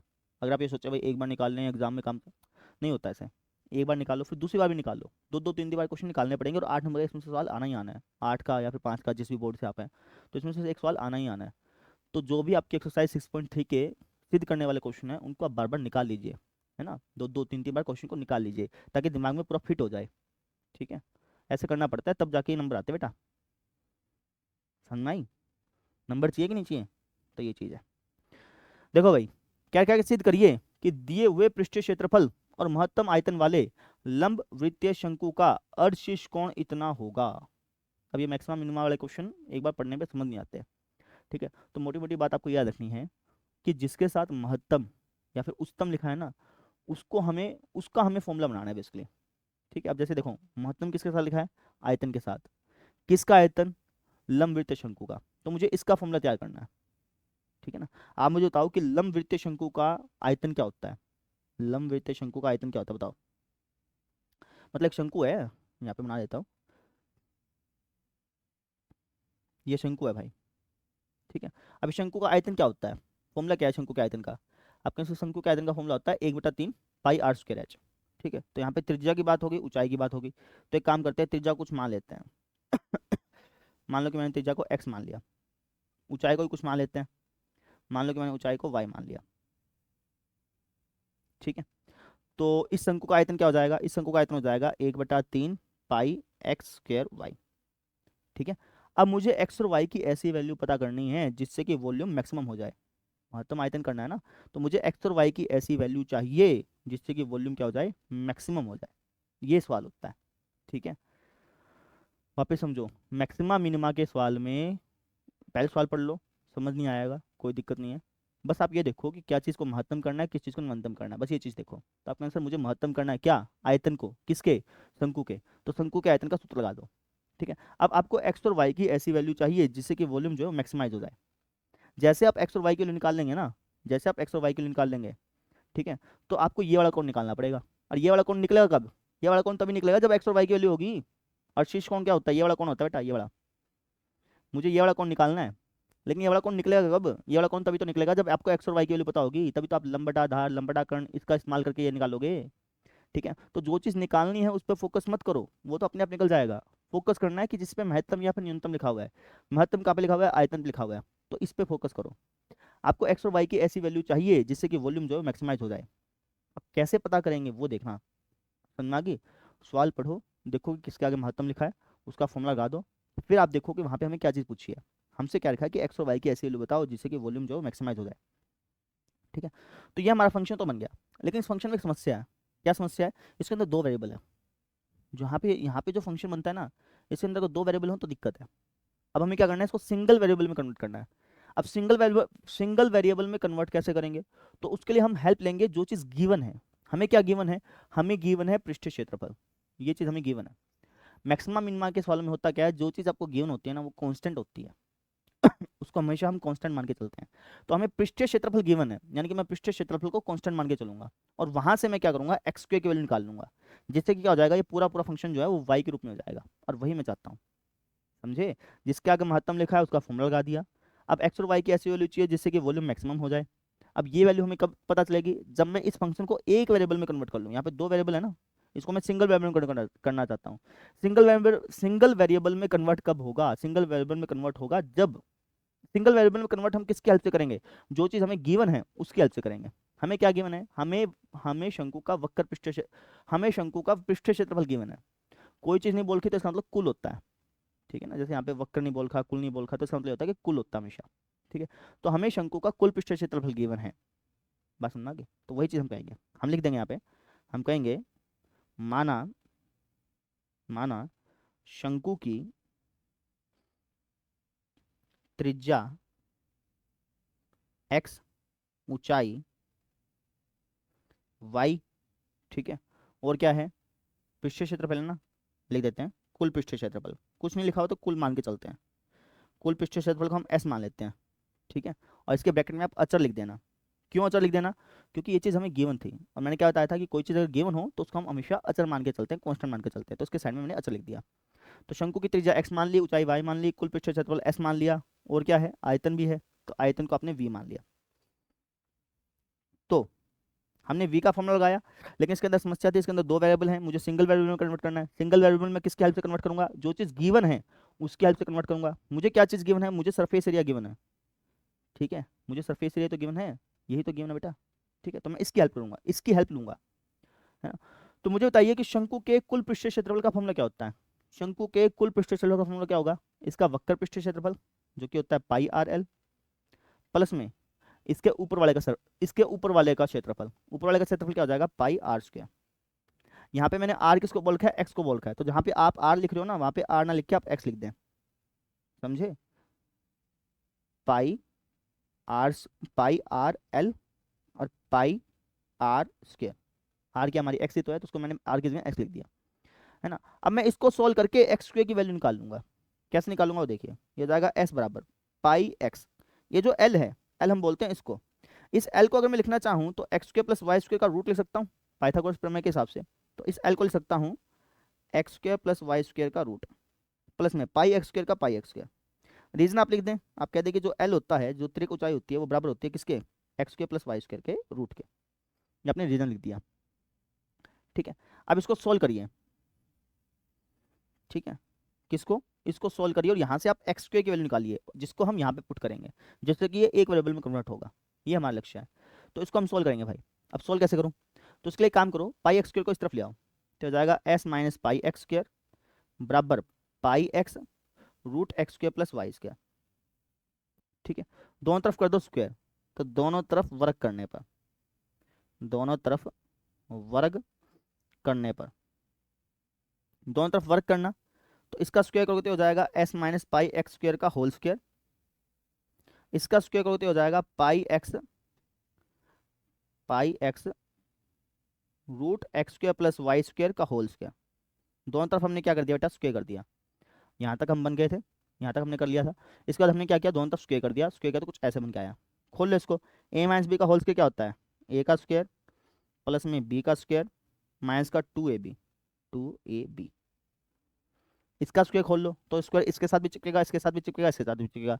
जब इसके साथ चिपकेगा तो ये हो जाएगा पाई स्क्वायर, जब ये स्क्वायर इसके साथ चिपकेगा तो ये हो जाएगा एक्स स्क्वायर, जब ये स्क्वायर इसके साथ चिपकेगा तो ये हो जाएगा X square plus Y square. थोड़ा और सिंप्लीफाई करो, थोड़ा सा और सिंप्लीफाई कर लेते हैं। तो इसको ले जाता हूँ मैं थोड़ा नीचे, इसको थोड़ा सा और सिंप्लीफाई करता हूँ।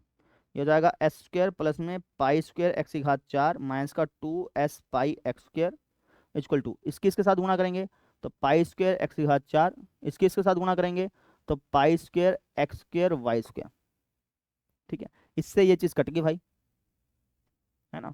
और कुछ कट सकता है, और कुछ तो नहीं कटेगा। मुझे क्या चाहिए, मुझे एक्स स्क्वायर की वैल्यू चाहिए ना, ताकि मैं यहाँ पे पुट कर सकूँ। तो इसको आप इस तरफ ले जाओ, ठीक है। ये हो जाएगा S square equal to pi square X square Y square plus में 2s पाई एक्स स्क्वायर। इन दोनों में से एक्स स्क्वायर कॉमन निकाल लिया, ये हो जाएगा एस स्क्वायर बराबर, इन दोनों में से मुझे एक्स स्क्वायर कॉमन निकाल लिया भाई। अंदर क्या हो जाएगा, पाई स्क्वायर वाई स्क्वायर, यहाँ पे क्या हो जाएगा 2s पाई, ठीक है।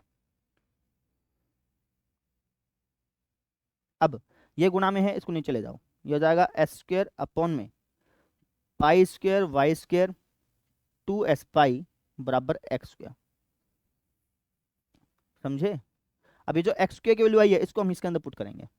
इसके अंदर पुट करने से पहले आप यहाँ पे थोड़ा सा लिख दो, आप कह दो कि हम जानते हैं, हम जानते हैं कि, ये लिख दो, हम जानते हैं कि जो शंकु का वॉल्यूम होता है वो इसके बराबर होता है ना, थोड़ा ठीक लगेगा। अब जो एक्स स्क्वायर की वैल्यू आई है, इसको आप इसके अंदर पुट करो। एक्स स्क्वायर की वैल्यू को इसके अंदर पुट करना, ये हो जाएगा v बराबर 1/3 पाई, एक्स स्क्वायर की वैल्यू कितनी आई है, एस स्क्वायर अपॉन में pi square Y square plus में 2s पाई, और y तो है ही, ठीक है। क्या किया है वापस से समझा देता हूँ, ध्यान से समझो। क्वेश्चन की स्टार्टिंग कहाँ से करनी है वो देखना, जिसके आगे महत्तम लिखा है ना, उसका फॉर्मूला लगा देना, उसका फॉर्मूला लगा दिया। अब मुझे एक्स और वाई की ऐसी वैल्यू चाहिए जिससे कि वॉल्यूम मैक्सिमम हो जाए। अब इसकी वैल्यू पता कैसे करूंगा, तो इसके लिए सबसे पहले इस फंक्शन को एक वेरिएबल में कन्वर्ट करो। अब यहाँ पे दो वेरिएबल है ना, तो मुझे इसको एक वेरिएबल में कन्वर्ट करना है। अब एक वेरिएबल के अंदर कन्वर्ट कैसे करूँ, तो जो चीज़ गिवन है उसकी हेल्प लो। हमें क्या चीज़ गिवन थी, हमें सरफेस एरिया गिवन था, तो हमने इसकी हेल्प ली। इसकी हेल्प से हमने क्या किया, हमने एक्स की वैल्यू निकाल ली। अभी जो एक्स की वैल्यू आई, इसको मैंने इसके अंदर पुट कर दिया। पुट किया तो सॉल्व करते करते करते करते हम यहाँ तक पहुँच गए, ठीक है। थोड़ा सा और सिंप्लीफाई कर लेते हैं। देखिए मैं काम करता हूँ, इसमें से पाई कॉमन निकाल लेता हूँ। उस पाई से क्या होगा, ये पाई कट जाएगा, इसमें से पाई कॉमन निकाला, उस पाई से ये पाई कट जाएगा, ठीक है। तो ये हो जाएगा हमारे पास कुछ इस तरीके से, एस स्क्वायर बटा 3y अपॉन में पाई वाई स्क्वायर प्लस में 2s। समझो हमने क्या किया, इसमें से पाई कॉमन निकाला, उस पाई से ये पाई कट गया, एस स्क्वायर एक कम एस स्क्वायर हो गया, एस स्क्वायर बटा 3 हो गया, ये कुछ ऐसे बन के आ गया। बस समझ आ गई, ठीक है। अब अगर आप इसको देखें, अब ये जो फंक्शन है आपका, ये एक वेरिएबल में है। यहाँ पे जो फंक्शन था इसके अंदर दो वेरिएबल थे, एक्स भी था वाई भी था। अब अगर आप इस फंक्शन में देखें तो इसके अंदर केवल एक वेरिएबल है, सिर्फ वाई वाई है। अब कई बच्चे बोलेंगे सर एस भी तो है, अरे भाई एस कांस्टेंट है, कांस्टेंट के साथ दिक्कत नहीं है, वेरिएबल की बात कर रहा हूँ। यहाँ पे दो वेरिएबल थे एक्स और वाई, और यहाँ पे क्या है, सिर्फ एक ही वेरिएबल है वाई। और हमें ऐसा ही फंक्शन तैयार करना था जिसके अंदर सिर्फ एक ही वेरिएबल हो। यहाँ पे हमने फंक्शन तो तैयार कर लिया था, स्टार्टिंग में कर लिया था। लेकिन इसके अंदर 2 वेरिएबल थे, तो मैंने क्या किया, एक्स की वैल्यू पुट करके इसको सिंगल वेरिएबल में कन्वर्ट कर लिया। पहला काम खत्म। अब इसके बाद हम क्या करते हैं, इसके बाद हम लेते हैं डेरिवेटिव। इसका आप डेरिवेटिव ले लो, लिख दो यहाँ पे, दोनों तरफ एक्स के सापेक्ष अवकलन करने पर। ठीक है, दोनों तरफ एक्स के सापेक्ष अवकलन करेंगे तो v का एक्स के सापेक्ष अवकलन क्या हो गया, dv अपॉन dx। नहीं, एक्स के सापेक्ष मत करो ना, एक्स के सापेक्ष क्यों करेंगे, हम y के सापेक्ष करेंगे, क्योंकि y के अंदर कन्वर्ट किया मैंने, यहाँ पे y ही तो रखा है, x को तो मैंने बदल दिया, सिर्फ y के अंदर है, तो y के सापेक्ष अवकलन करो।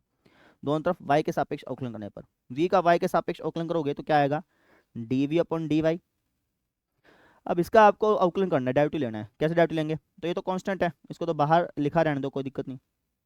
इसका डेरिवेटिव लो, u बटा v का डेरिवेटिव क्या होता है, ऊपर वाले का डेरिवेटिव, y का y के सापेक्ष डेरिवेटिव 1 होगा, नीचे वाला सेम,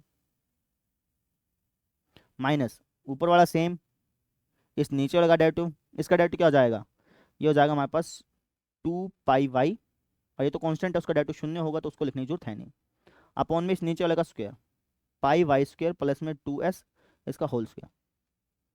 समझे, डेरिवेटिव लिया तो कुछ ऐसे बन के आ गया। थोड़ा जचा लेते हैं इसको, dv अपॉन dy बराबर हो जाएगा किसके, एस स्क्वायर बटा 3। थोड़ा सिंप्लीफाई कर लो, इसकी अगर आप 1 से गुणा करेंगे तो अल्टीमेटली यही आएगा, तो इसलिए यहाँ से मैं 1 हटा ही देता हूँ। अच्छा, इसकी जब आप y के साथ गुणा करेंगे तो क्या आ जाएगा, 2 पाई वाई स्क्वायर। आप देखिए, पाई वाई स्क्वायर में से 2 पाई वाई स्क्वायर गया तो क्या बच गया, पाई वाई स्क्वायर में से 2 पाई वाई स्क्वायर गया तो क्या बच गया, माइनस का पाई वाई स्क्वायर ही तो बच गया। तो ये हो जाएगा हमारे पास 2s माइनस का पाई वाई स्क्वायर, अपॉन में क्या लिखा है, पाई वाई स्क्वायर प्लस में 2s का होल स्क्वायर। तो ये हमारे पास डेरिवेटिव आ गया। क्या किया वापस समझ लो, जिसको हमें महत्तम करना था उसका फॉर्मूला लिखो, इसको एक वेरिएबल के अंदर कन्वर्ट करो। अब इसको एक वेरिएबल के अंदर कन्वर्ट कैसे करूंगा, जो चीज़ गिवन है उसकी हेल्प लो। ये चीज़ गिवन थी, इसकी हेल्प से मैंने एक्स स्क्वायर निकाला, इसके अंदर पुट करा, जिससे क्या हुआ, सोल्व करते करते ये एक वेरिएबल के अंदर कन्वर्ट हो गया। फिर इसके बाद क्या करना होता है, डेरिवेटिव लेना होता है, तो मैंने डेरिवेटिव ले लिया, यहाँ तक पहुँच गए। अब यहाँ से स्टेप चालू होंगे। अगला स्टेप क्या है, अगला स्टेप है कि क्रांतिक बिंदु ज्ञात करेंगे। तो क्रांतिक बिंदु ज्ञात करने के लिए, ठीक है, पूरी लाइन लिख देना बेटा। क्रांतिक बिंदु कैसे ज्ञात करते हैं, डेरिवेटिव को रखते हैं 0 के बराबर। तो ये जो डेरिवेटिव आपका आया है इसको आप 0 के बराबर रख दो, यानी कि एस स्क्वायर बटा 3 2s minus pi Y square बटे में पाई वाई स्क्वायर प्लस में 2s का होल स्क्वायर, ये बराबर होगा 0 के। अब देखो, दो चीज़ों को गुणा करने पे 0 आ रहा है, इसका मतलब या तो ये 0 होगा, ये 0 होगा। अब ये तो 0 हो ही नहीं सकता, सरफेस एरिया 0 थोड़ी होगा। अगर सरफेस एरिया 0 हो गया तो शंकु शंकु बनेगा ही नहीं, तो ये तो 0 हो नहीं सकता, इसका मतलब ये 0 पाएगा। अब ये 0 कब बनेगा, जब ऊपर वाली चीज़ 0 होगी, तो इसका मतलब कि ये ऊपर वाली जो चीज़ है ये 0 के बराबर है। यहाँ से आप वाई की वैल्यू निकाल लो, एक्स और वाई की वैल्यू तो निकालनी है आपको, तो यहाँ से वाई की वैल्यू निकाल लो। वाई की वैल्यू क्या आ जाएगी, ये आ जाएगी कुछ इस तरीके से, माइनस से माइनस कट गया, तो यहाँ से हमारे पास वाई की वैल्यू कितनी आ गई, वाई स्क्वायर की निकाल लो, 2s अपॉन में पाई, और वाई की वैल्यू कितनी आ गई, रूट का 2s अपॉन में रूट का पाई।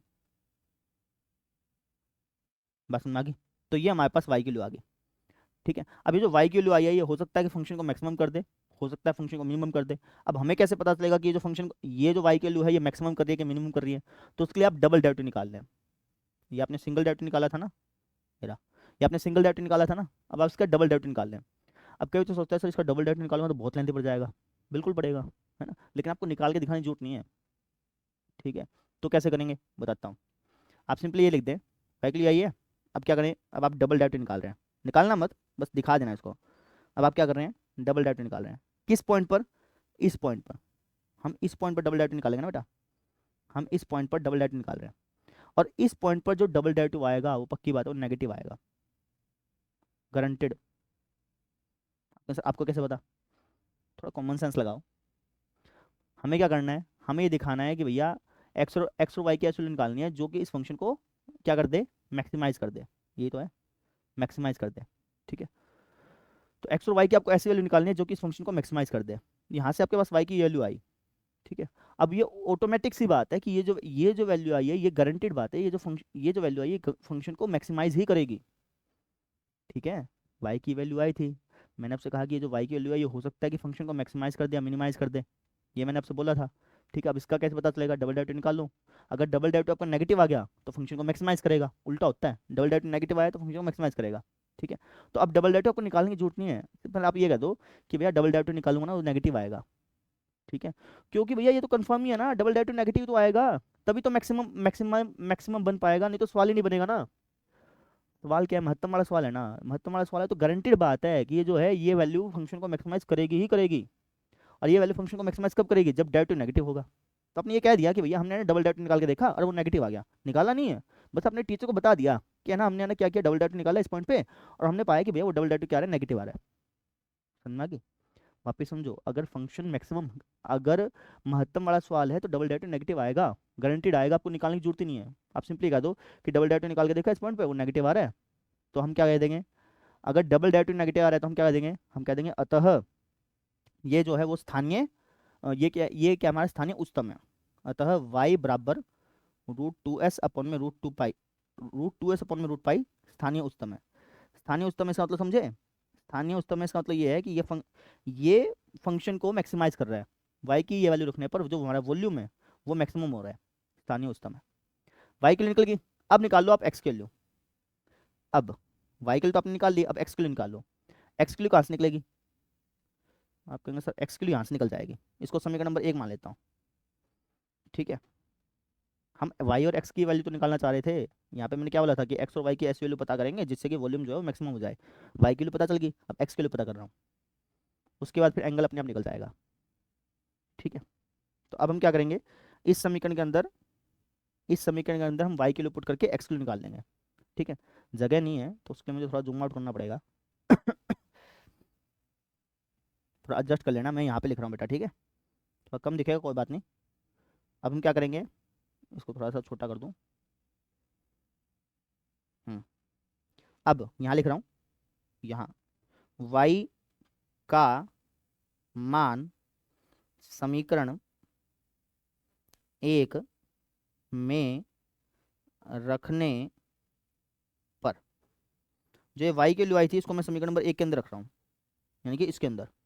ठीक है, अब इसके अंदर रख दीजिए, यहाँ पे लिख रहा हूँ, तो ये हो जाएगा हमारे पास एस स्क्र अपॉन में पाई स्क्र वाई स्क्र था ना, यहाँ पे वाई स्क्र लिखा है, तो वाई स्क्र क्या हो जाएगा, इसका स्क्वायर करूंगा तो रूट हट जाएंगे सारे के सारे, ये हो जाएगा 2s अपॉन में पाई।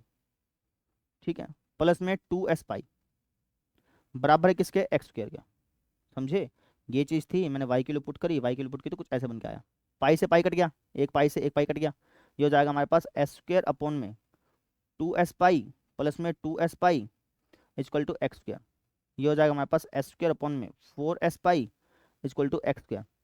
एक्स के लिए आ गई, एक्स के लिए क्या आ जाएगी, रूट लग जाएगा, रूट रूट लगेगा, तो जब इसके ऊपर रूट लगेगा तो ये एस हो जाएगा ना, जब इसके ऊपर रूट लगेगा तो ये हो जाएगा 2, अच्छा एस अभी नहीं, सुनो मेरी बात, सुनो सुनो अभी रूट मत लगाओ, यहाँ तक आ गए हम, एक्स को बराबर आ गया, अब एस से एस काट दो, एक एस से एक एस काट दिया, अब आप रूट लगा दो, तो ये हो जाएगा एक्स बराबर √s अपॉन में 2 √पाई समझे, एक्स की वैल्यू आ गई।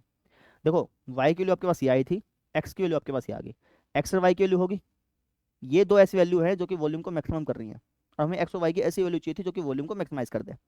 अब मुझे निकालना है एंगल, अल्टीमेटली मुझे क्या निकालना है, मुझे ये वाला एंगल चाहिए ना, अर्शीष कोण इसको बोलते हैं, ये वाला एंगल चाहिए, इसको लेट से मैं थीटा बोल देता हूँ, तो मुझे ये थीटा निकालना है। अभी थीटा निकलेगा कैसे, तो आप कहेंगे सर हमारे पास अगर हम देखें तो हमारे पास आधार है, ये हमारा आधार हो गया ना, क्योंकि इसके ऊपर दो एंगल है, एक तो 90 डिग्री एंगल है, एक ये एंगल है, तो ये हमारा आधार हो गया, ये हमारा लंब हो गया। ठीक है, तो अगर मुझे ये वाला एंगल निकालना है तो मैं कैसे निकालूंगा, लंब बटा आधार करके निकाल लूंगा। लंब बटा आधार क्या होता है, टेंजेंट थीटा होता है। तो यहाँ लिख रहा हूँ, तो मेरे पास लंब बटा आधार है तो मुझे टेंजेंट थीटा मिल जाएगा। लंब क्या हमारा एक्स, आधार क्या हमारा वाई, समझना कि हमारे पास एक्स की वैल्यू है, वाई की वैल्यू है, एक्स हमारा लंब है, वाई हमारा आधार है, तो लंब बटा आधार क्या होता है, टेंजेंट थीटा, तो यहाँ से टेंजेंट थीटा की वैल्यू आ जाएगी, निकाल लो टेंजेंट थीटा वैल्यू क्या आएगी, तो टेंजेंट थीटा बराबर आ जाएगा, एक्स और वाई की वैल्यू पुट करना, एक्स की वैल्यू ये है और वाई की वैल्यू क्या है, ये है, पुट कर दो यहाँ पे, ये हो जाएगा √s अपॉन में 2 √पाई बटे में वाई की वैल्यू जो मैं पुट करूंगा तो ऊपर आके हो जाएगा उल्टा, तो वाई की वैल्यू क्या बेटा, ये है, ऊपर आके उल्टा हो जाएगा, तो हो जाएगा √पाई अपॉन में, यहाँ पे क्या लिखा हुआ है, √2s लिखा हुआ है, तो इसको लिख सकता हूँ √2 √s। बात समझना की, √s से √s कट गया भाई, √पाई से √पाई कट गया। ठीक है, तो टेंजेंट थीटा हमारे पास कितना आ गया, टेंजेंट थीटा आ गया हमारे पास 1/2 √2। थोड़ा जूम आउट और कर रहा हूँ भैया, नहीं तो दिखेगा नहीं ना, चक्कर ये है। टेंजेंट थीटा की वैल्यू कितना आ गई, 1/2 √2। मुझे क्या चाहिए, मुझे साइन के रूप में चाहिए, मुझे साइन के रूप में वैल्यू चाहिए ना, तो मैं क्या करूंगा, टेंजेंट थीटा की वैल्यू आई है, अब मैं साइन थीटा की वैल्यू निकाल लूंगा। ठीक है, यहाँ पे लिख रहा हूँ भाई, थोड़ा सा आप एडजस्ट कर लेना, टेंजेंट थीटा के लिए यही है। अब मैं क्या करूंगा, साइन थीटा के लिए निकालूंगा। टेंजेंट थीटा क्या होता है, लंब बटा आधार होता है। साइन थीटा क्या होता है, लंब बटा कर्ण। अगर लंब बटा आधार ये है तो लंब बटा कर्ण क्या हो जाएगा, आपका आंसर लंब तो वन ही है, कर्ण क्या हो जाएगा, कर्ण हो जाएगा इसका स्क्वायर प्लस इसका स्क्वायर। अरे भाई ये लंब है ये आधार है, मुझे कर्ण चाहिए, कर्ण क्या होगा, लंब का स्क्वायर जमा आधार का स्क्वायर, यही तो होगा। तो कर्ण क्या हो जाएगा, इसका स्क्वायर जमा इसका स्क्वायर करना, तो इसका स्क्वायर जमा इसका स्क्वायर करेंगे तो कितना आएगा, कर्ण निकल जाएगा, लंब का स्क्वायर जमा आधार का स्क्वायर और इसका रूट कर लो, इसका स्क्वायर हो जाएगा 1 और इसका स्क्वायर हो तो कितना आएगा, 2 दूनी 4 4 दूनी 8, 8 8 एक हो गया 9, 9 का रूट करेंगे तो कितना आ जाएगा, 3 आ जाएगा। यानी कि साइन थीटा बराबर आ गया 1/3 के। यहाँ तो बात समझ में आ गई, साइन थीटा बराबर आ गया 1/3 के। तो यहाँ से हमारे पास थीटा के लिए कितनी निकलेगी, थीटा के लिए निकलेगी साइन इनवर्स 1/3। और यही तो हमें दिखाना था, हमें यही तो दिखाना था कि भैया अगर कोई शंकु जिसका आयतन क्या हो, मैक्सिमम हो, और जिसका पृष्ठ क्षेत्रफल गिवन हो, तो उसका जो अवशिष्ट कोण है वो साइन इनवर्स 1/3 होता है। तो हमने यही तो दिखा दिया कि भैया अगर कोई शंकु है जिसका आयतन मैक्सिमम है ना, तो हमने एक्स और वाई की ऐसे वैल्यू निकाली जिससे कि उसका आयतन मैक्सिमम हो जाए। तो जिसका आयतन मैक्सिमम है और पृष्ठ क्षेत्रफल गिवन है, तो उसका जो अवशिष्ट कोण है वो कितना होगा, साइन इनवर्स 1/3 होगा। यही दिखाना था, ये दिखा दिया। बस लास्ट में आप कंक्लूजन लिख देना, यहाँ तक लिखा, उसका तब क्या देना, अतः अतः दिए गए, सुन लो यहाँ पे लिखा नहीं जाएगा, दिए गए पृष्ठीय क्षेत्रफल तथा महत्तम आयतन, महत्तम आयतन वाले वाले शंकु का अर्धशीर्ष कोण, अर्ध शीर्ष कोण कितना होता है, साइन इनवर्स 1/3 होता है। ये लिख देना बस, समझ में आ गई। मेरे पास जगह नहीं है तो मैं लिख देता बेटा। क्या लिखना लास्ट में, अतः दिए गए पृष्ठीय क्षेत्रफल और महत्तम आयतन वाले शंकु का अर्धशीर्ष कोण साइन इनवर्स 1/3 होता है। यहाँ पे बस लिख दो साइन इनवर्स 1/3 होता है, कहानी खत्म। ऐसे करना। देखो सवाल आपको लेंथी लगा होगा अगर आप पहली बार कर रहे हैं तो, जिन बच्चों ने ये सवाल पहले कर रखा है उनको ये सवाल आसान लगा होगा। कुछ नहीं है, जिसके आगे आगे महत्तम लिखा है ना उसका फॉर्मूला लगा दो। अब इसके दो वेरिएबल हैं, मुझे सिंगल वेरिएबल में कन्वर्ट करना है। कैसे कन्वर्ट करूंगा, जो चीज़ गिवन है उसकी हेल्प से आप एक्स की वैल्यू निकाल के इसके अंदर पुट कर दो, जैसे पुट करोगे तो ये सिंगल वेरिएबल में कन्वर्ट हो गया। अब इसके आगे क्या स्टेप होता है, हम डेरिवेटिव लेते हैं, फिर क्रांतिक बिंदु ज्ञात करते हैं। ये जो क्रांतिक बिंदु है ये फंक्शन को मैक्सिमम भी कर सकता है, मिनिमम भी कर सकता है। अब उसको कैसे पता करेंगे, उसके लिए हमारे पास दो टेस्ट होते हैं, एक तो होता है प्रथम अवकलज टेस्ट, एक द्वितीय अवकलज टेस्ट। आप कोई सा इस्तेमाल कर सकते हो, मैंने द्वितीय अवकलज टेस्ट का इस्तेमाल किया। मैंने डबल डेरिवेटिव निकाला, इस पॉइंट पर निकाला नहीं है, बस मैंने ऐसे करके दिखा दिया। मैंने कहा भाई इस पॉइंट पर जो डबल डेरिवेटिव वो नेगेटिव आ रहा है, और कॉमन सेंस की बात है ना, महत्तम तभी होगा जब डबल डेरिवेटिव नेगेटिव होगा। तो हमें ये बात पता थी कि डबल डेरिवेटिव नेगेटिव ही आएगा, हमने करके नहीं दिखाया, बस मैंने जब सिंपली लिख दिया कि इस पॉइंट पर डबल डेरिवेटिव नेगेटिव आ रहा है, इसका मतलब क्या हुआ कि जो पॉइंट है वो स्थानीय उच्चतम है। स्थानीय उच्चतम है तो फिर मैंने एक्स की वैल्यू निकाली, तो वाई की वैल्यू ये आ गई और एक्स की वैल्यू आ गई। एक्स और वाई की ये वैल्यू ऐसी है जो कि इस वॉल्यूम को, ये जो हमारा फंक्शन नहीं था, एक्स और वाई की ऐसी वैल्यू है जो कि इस फंक्शन को मैक्सिमाइज कर देंगे। तो वही वैल्यू हमें निकालनी थी, वो वैल्यू हमने निकाल ली। अब एक्स की वैल्यू हमारे पास है, वाई की वैल्यू हमारे पास है, हाईलाइट कर देता हूँ थोड़ा सा। एक्स की वैल्यू हमारे पास है और वाई की वैल्यू हमारे पास है। जब एक्स और वाई की वैल्यू आपके पास है तो आप कोण निकाल सकते हो, कोई दिक्कत नहीं है। तो आपने कोण निकाला, कोण आपने फिर टेंजेंट थीटा में निकाला, वो बाद में साइन थीटा में कन्वर्ट कर लिया। तो आपने पाया कि जो कोण आया वो कितना आया, वो हमारा साइन इनवर्स 1/3 आया। कहने का मतलब कि अगर आपको पृष्ठीय क्षेत्रफल गिवन है और महत्तम आयतन पृष्ठीय क्षेत्रफल गिवन है और महत्तम आयतन वाला शंकु है, तो उसका जो अर्धशीर्ष कोण होगा वो हमेशा साइन इनवर्स 1/3 होगा। ये चीज़ आपको प्रूफ करनी थी, ये चीज़ प्रूफ होगी। तो ऐसे करना था बेटा, बात समझ आ गई। तो इस तरीके से हमने इस क्वेश्चन को कर लिया, और इस तरीके से हमारा चैप्टर 5 और चैप्टर 6 के इंपॉर्टेंट क्वेश्चन कंप्लीट होते हैं। ठीक है ना, चैप्टर 5 और चैप्टर 6 में तो देखा जाए ना तो बहुत क्वेश्चन है, लेकिन सभी क्वेश्चन मैं नहीं करवा सकता हूँ अब। ठीक है ना, वो तो मैं पूरे साल करवाई है, मैं तो बस वही क्वेश्चन चुन रहा हूँ जो कि आने की पूरी पूरी संभावना है एग्जाम में। ठीक है, तो ये जो मैं क्वेश्चन करवा रहा हूँ इनको तो आप रट लीजिए, घोट के पी जाइए ये सवालों को। तो करने से वैसे तो शायद करने तो आपको सैंपल, आपके जो बोर्ड के सैंपल पेपर हैं उनके सवालों को करना ही करना चाहिए, लेकिन ये सवाल जो है तो आपको करने ही करने हैं, ये चीज़ है। ठीक है, तो आज के लिए इतना ही। अगले लेक्चर में हम चैप्टर 7, चैप्टर 8, चैप्टर 9, इन तीनों चैप्टर के इंपॉर्टेंट क्वेश्चन कर लेंगे। तो मिलते हैं फिर अगले लेक्चर में, आज के लिए इतना ही। Thank you.